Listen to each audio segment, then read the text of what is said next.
Hey everyone, today for another vlog, and today marks the last day and the last vlog of this period. So the way I structure my vlogs is like every 3 months. Like this one lasted 5 months, but it was kind of a accidental. Like I just kind of prolonged it just to sync up with you know the 3 month schedule of starting from January, right? So I'm syncing up with the third month, March, and so for me, a period or more, those periods, they kind of are aimed at having a certain intention in life, a certain direction in my life, um, while not being too specific. Right? Like I don't have like a goal or a deadline to meet that I want after those 3 months, but it's more like a theme. Right? So if you've seen the video of CGP going on themes, this is exactly the same idea. It's to steer my life in a certain direction without being too specific. And the way I go about it is instead of using a word, I just use a color instead because I just relate more with colors. And I really like the idea, I just much prefer colors over words, and I think it gives the same job done. Just more like it's just more like evocative to me to use a color. So this was white. White for me was intended to cover be a just a reset period, or just like this has been a transition period in terms of life events, and I'm gonna go more in depth into everything that happened. But yeah, just minimizing, resting, like kind of slowing down and asking myself the big questions. And yeah, just overall, not too much activity externally, although there was quite a lot going on honestly, but not like the most productive period of my life for sure, but that was fine. It was a transition period. And I think, as I've said in my vlog about phases in life, phases and chapters in life, I think, not every period is productive or really active. It's a huge mistake to try to force that because some periods are made to rest, just like we have a weekend to rest every week. I think it's also important to have the same pattern, but like over longer periods. Was have a period of more higher productivity, and then having periods of more rest and introspection and all that, and minimizing. Um, I'm a pretty cyclical person, I would say. Like I just have periods when I'm really motivated, and then periods where I'm not so much. And I think it's important to understand about yourself, like to embrace that and to work with that rather than try to work against that. So yeah. With that being said, just move on to the things that happened. So just quickly going over a few life events. Um, so I went out of school. Like I got out of school in July. I finished university, my math degree. So 5 years in Belgium. It's 5 years for a master's degree. So 3 years and then two. And yeah, so I also got my driving license, and it was holy shit, not a fucking huge relief because I had a massive struggle with driving anxiety. Still do, honestly, but at least I got my license now. I had a massive struggle with driving anxiety because, in general, I'm a pretty anxious person. Right? So there's something to be said. I'm quite well. I'm a very sensitive person, and in the world we live in, it's just I don't know. It's not. It doesn't match really well because people are quite insensitive and all that, and also a lot of childhood trauma and whatever. But I won't in that in other vlogs. But yeah, just driving was really, really just quite anxiety inducing for me, and the fact that I had a really like traumatizing um, driving like assistant, whatever you want to call it, like it's the teacher that sits next to you to teach you how to drive. Yeah, that's made it really bad. I somehow passed my driving test first try, which is like a 50% success rate on. I think the success rate on driving exams is 50% overall, but I don't know what the percentage is for first try. I got incredibly lucky, honestly. I just I don't know how I fucking passed first try. I got a really easy road, which I practiced a lot, and it went smooth. And even though my maneuvers, like my parallel parking, wasn't great, I had to try several times. I didn't make any mistakes while doing it, and so they said it was fine. Um, yeah, and then out of school, I got my first job in November. I don't really want to get too much into details. I'm not really. It's just not a really fun job. I mean, it was kind of a. I knew that I wouldn't really enjoy like the company culture and the nine to five job, whatever. But I didn't expect it to be so like dull. Like it's really just it's not. Most of my days they're not even spent working. Like most of my day can literally be spent like I could literally work like 2 hours right now a day and still get everything done like very comfortably. Like no rush at all. Very like medium productivity, and I could still get done in 2 hours. And yet I have to sit there for 8 hours a day, and it's really tiring to have this much time and energy, spent. Yeah, it's I don't know. It's not a fun job. It's it's a combination of math and programming. If you're interested, yeah, it's not the most fun job. Lots of company bullshit and company culture and meetings and whatever. Very little productivity. It's yeah. I mean, I knew that I would not be interested in company and office jobs, whatever. But yeah, now it's really solidified that I don't enjoy and I want to move away from that. That's going to be, kind of a bigger plan that's going to unfold in the next years. And overall, just a lot of minimizing. Just I have a lot of. I think I don't know if I made. I don't know if that vlog is still here in this period because I made 100 vlogs before that, but I hid them away because I was showing my face in those. I talked about how I was a knowledge hoarder. So basically, I was just holding a lot of tabs on my browsers, and I did a lot of minimizing towards that. It's still not amazing, but like at least now I can, I only have like 20 or so tabs, and then I have a huge folder that I need to sort. But I will get to it when it's important. Right now, it's not really important. But most of my tabs are really not important. It's just really bad holding habits, which I don't fully understand. But I think from what I understand, it's just like like how it's just this tendency of like using knowledge to hold to feel safe about the future, like feeling like if I plan for everything then I won't have to suffer, that kind of thing. I won't have to feel pain. Is that kind of mentality, right? Like just like holding knowledge so that you have the illusion of never like dealing with situation you're prepared or whatever. It's complete bullshit, right? That's not how it works. Like life is not something you can just prepare everything about, but it's kind of the illusion of safety that I'm kind of under, it feels. And also just a whole expression, right? Like I've been making a lot of vlogs since I was school. So like I made 35 of these and then 100 before them that I kind of hit. And it's really helpful to like really talk out loud. Like in the past, I would journal. I started journaling. I think many years ago now. I think like 6 or 7 years ago, I started journaling semi-regularly, and it really, really helped. Like it was probably one of my most life-changing habits, and I would highly encourage people to just, start writing their thoughts.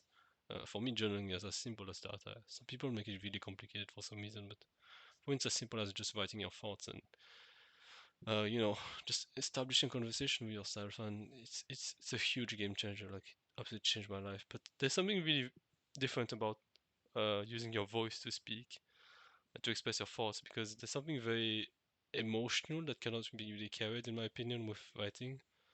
Um, yeah, it's I think it's really nice for people who are sort of emotionally repressed, such as myself, or struggling with emotions at least, such as myself, and it's a really different chain of like tone and mode.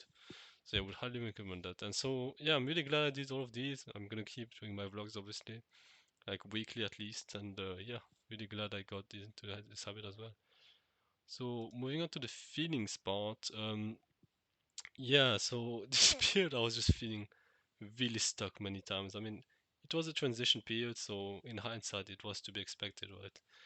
But I think it's just, just the shift from the super intense period of like having to take driving exam or whatever, and also like the just kind of the despair of looking for a job. I think it took me like 1 month to get a response, to get a few responses, and I got a job pretty quickly, but still, but it's still a certain really despairing feeling about just having to wait and like having absolutely no control over like the type of of having like an answer or whatever. It's yeah, but I think the most uh frequent feeling of being stuck was after I got my job, like just this sense of like being really tired and like not really knowing what the source of my tiredness was. Like it just felt like got from home, and I would just feel really tired, and I didn't really understand that, and it was just sucking my energy away. And also it felt really like shitty to like have all these ambitions and then come from come from a job I don't really like, and feel like my energy and time was just drained away from me. It felt really shit. So I can kind of expand on what my tiredness was, but I kind of want to go down the list of things I've written. So yeah, also like confusion and numbness, just really really confused. Like I didn't know what to do with my time because so much of my time was taken away from me for my job. And I mean, after that, I just learned to pretend to work because I'm allowed to like work from home, for example, right? So that makes it really easy to do things on my own, right? And even when I'm at the office nowadays, I find ways to like do things that I would be doing at home. But yeah, a lot of confusion about what to do and about like the direction of my life, right? Because like obviously it's hard to work on your own things when you are, there's that much time taken away from you.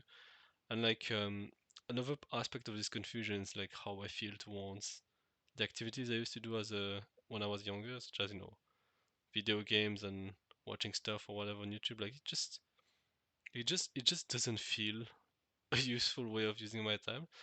Not even on the sense of productivity or whatever. I'm not even talking about that. I mean simply a sense of like a sense of is this really all there is to life? Like is life really about just playing video games and watching stuff on YouTube? Like yeah, just a lot of being confused towards that, like, and what should I do instead? Very much still something I'm struggling with, but I'm kind of getting better. But yeah, uh, a lot of those feelings, and then the desire to just want a simpler life, or like, and that definitely improved. Like just fucking simplifying my life and getting rid of all the things that don't add anything to it. For example, like I just kind of stopped interacting with the people that didn't make my life better. Like it's something I didn't really realize, but I'm really glad I did that. Like the people I used to interact with in university, they were just not people I could be myself around with, and I just stopped interacting with those people, and that definitely made you a pretty big improvement now I think about it. Like just because there were so many encounters that used to drain me so much of my energy, um, and obviously my time, right? And I think something I realized about like introversion that a lot of people don't talk about is the extent to which having to repress yourself is probably a huge part of what people call introversion. So I think there's definitely such a thing as introversion, like not wanting to be around people and whatever, or no, rather it's like you're being drained by social interactions. But I think another aspect which is not specific to introversion is just how human beings are. It's the fact that when you have to repress yourself around people, like pretend to be someone else, for example, or like hide certain aspects of your like that's really tiring. Honestly, that's actually really tiring to just keep doing that forever. I don't know why, but that's just my observations, and I've seen people share that as well. And I think this is a huge component of quote unquote introversion or like misdiagnosed introversion that people talk about. So yeah, the whole tiredness business had many elements that I kind of uncovered over time. I think one aspect of which is the way in which I tend to repress myself, right?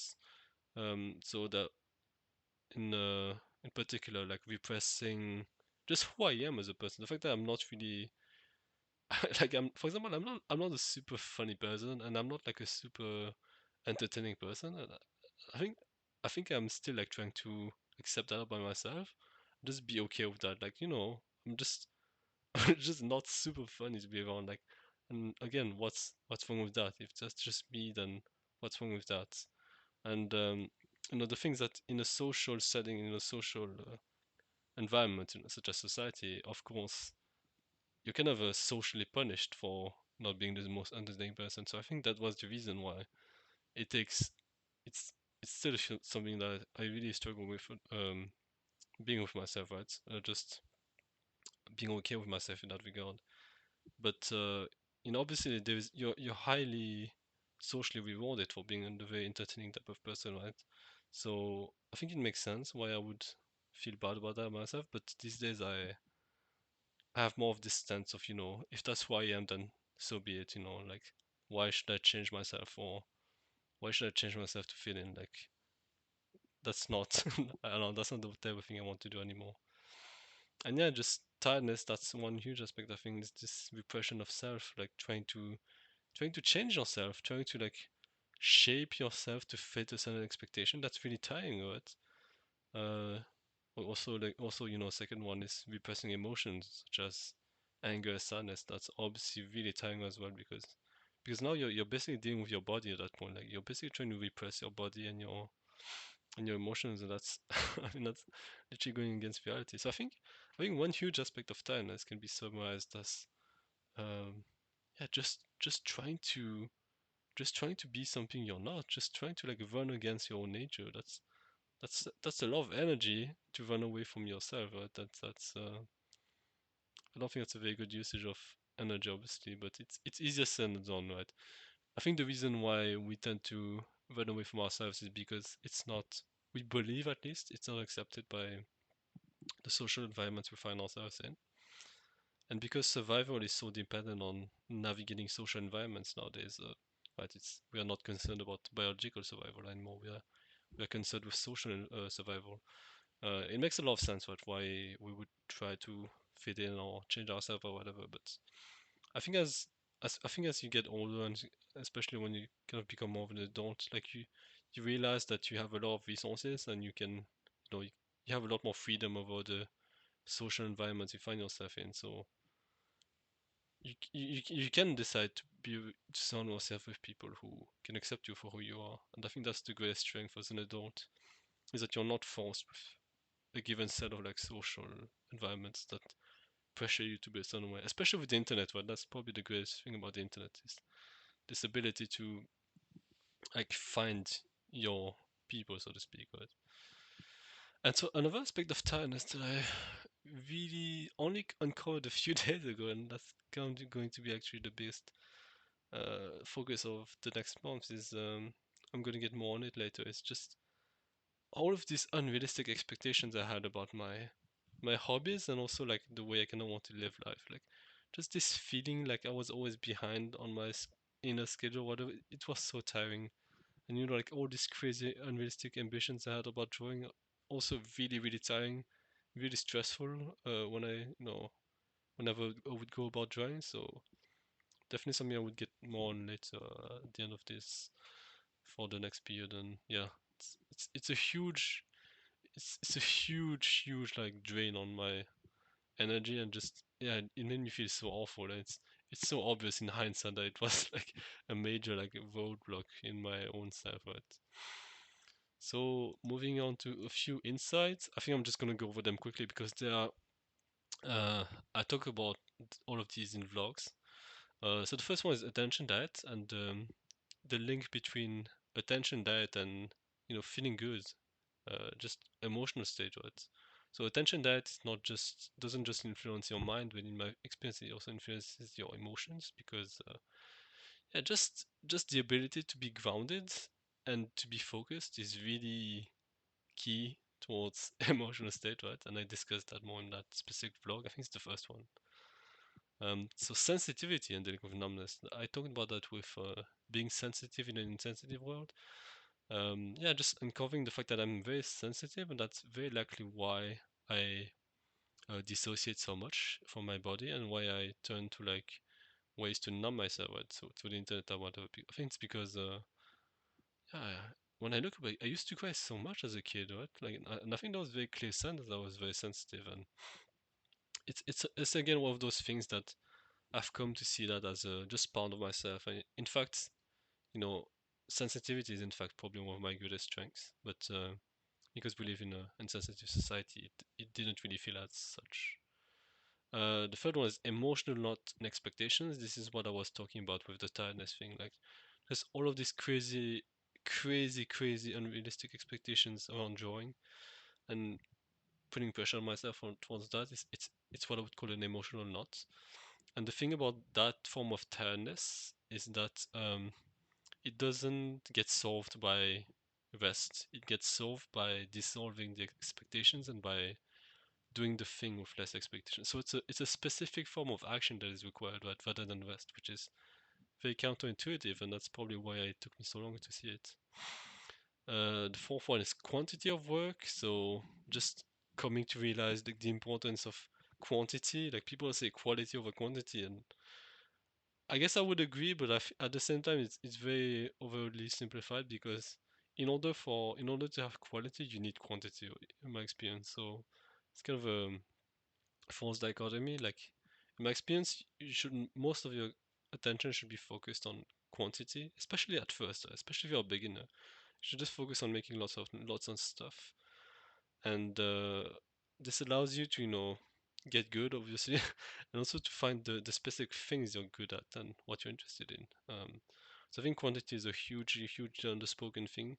Like people think it's a virtue to focus on quality, but when you're a beginner, especially, even when you're intermediate, even when you're great, honestly, I think quantity of work is cannot be worked around. It's the most fundamental thing. Like quantity is a prerequisite for quality, and this is yeah, this is also going to be my focus on the next months. Accepting my differences, right? So I've obviously mentioned some of them, so I won't get into that. But just, yeah, like I am a certain way, and some people might not like it, and those people can go fuck themselves. That's basically it. And also some cool concepts to understand society. I mentioned so many of these I mentioned all of them in the two vlogs related to some concepts on society. So society's clock. I think that's something I talked about in a standalone. So society's clock is this external measure of time that kind of is associated with a certain schedule, right? So the way certain people feel behind in life, always feeling like they need to go faster and whatever and be more productive. But that's society's clock. Collective burnout, yeah, just generally people are people seem to be really, again, it's linked with society's clock as well. This general sense of constant work and not knowing how to rest. Yeah, just people really don't rest. It reminds me of like just seeing someone in my uh, company or a coworker, seeing them up close and seeing them their eyes, and it was kind of freakish. It was kind of freaky to me, like how fucking tired their eyes looked, and it just reminded me of like how we don't, as a collective, we don't talk about the importance of rest. Like people make it a virtue to not rest, almost like they make it a virtue to like the people brag about being tired and sleeping on like 3 hours and 4 hours. It's to me that's pure madness. I remember people used to do that so much in school. When I was in school, like people used to brag about how little sleep they had. It was absolutely cringe. It's one of those things that I don't really understand about humans, and I'm not really interested in understanding, like why they brag about those type of things. And the 40-hour week trap. So the fact that the 40-hour week leaves you with uh, little time and little energy, and yet a lot of money, and that is the perfect scenario for people to get sucked into the whole spending thing. And that is something I didn't mention yet. Actually, I didn't think about that, but because it was so second nature to me that I didn't really think that was important to mention. But the fact that even though this is my first job, I was I've been incredibly good at not spending any money on anything actually, because I don't need anything material. I mean, uh, it's kind of surprised me how not attached I am to money, even though now I have a lot more money than I've ever had for my job. Um, you know, I'm I simply care way more about financial independence than I care about spending on things. And so I'm kind of taking like the early retirement extreme approach to life and spending.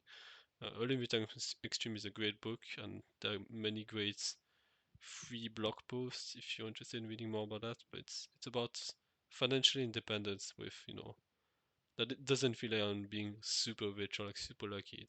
It relies on not it relies on spending less money, which is not very attractive to a lot of people, but it works really well in practice.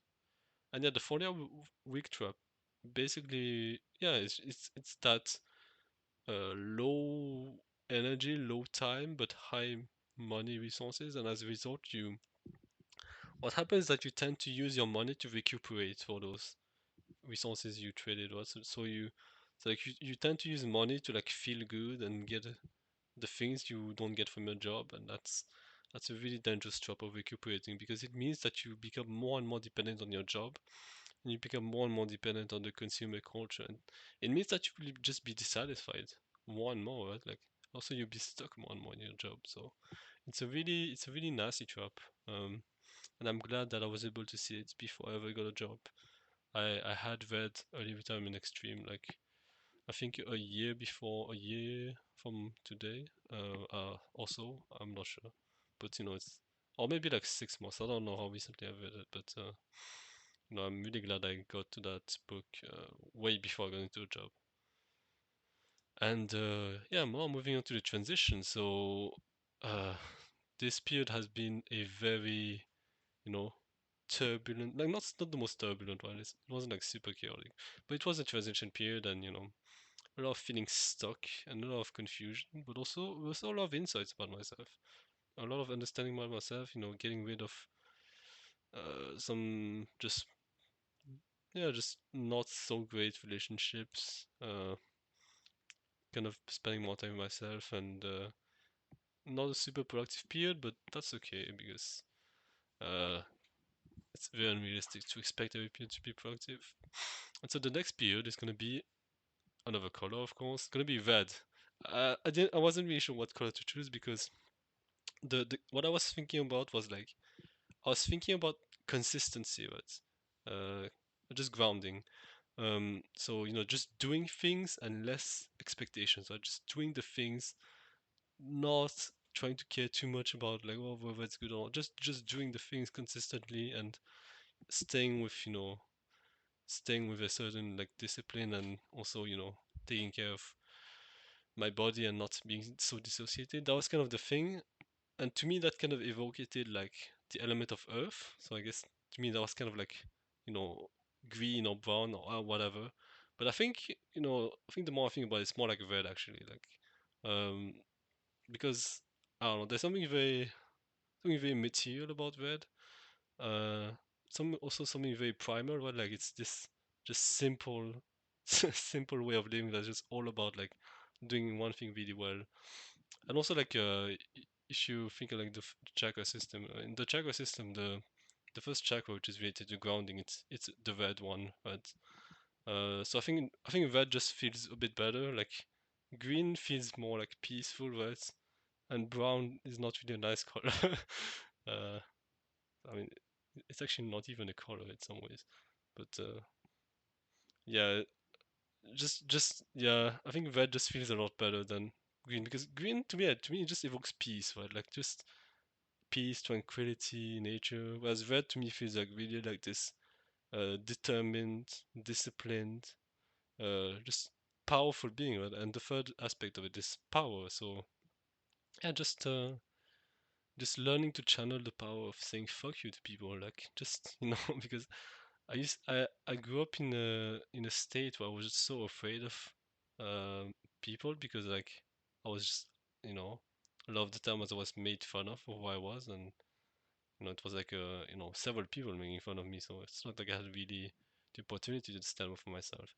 But now that I'm an adult, like I just have the opportunity to say fuck you to people, and or at least just say no, to just establish my own uh just my own goals and whatever in life. I do want to end this with this. Like it's kind of a, maybe I should have probably made this as a separate subject. But it's kind of an interesting concept I've been thinking about.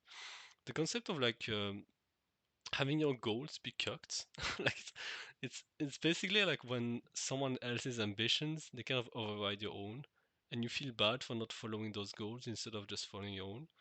Like it's so present on the internet. It might be the biggest source of like people feeling bad, especially artists. Artists feeling bad, like they have their goals and their ambitions and their expectations overridden by someone else, or you could say cooked.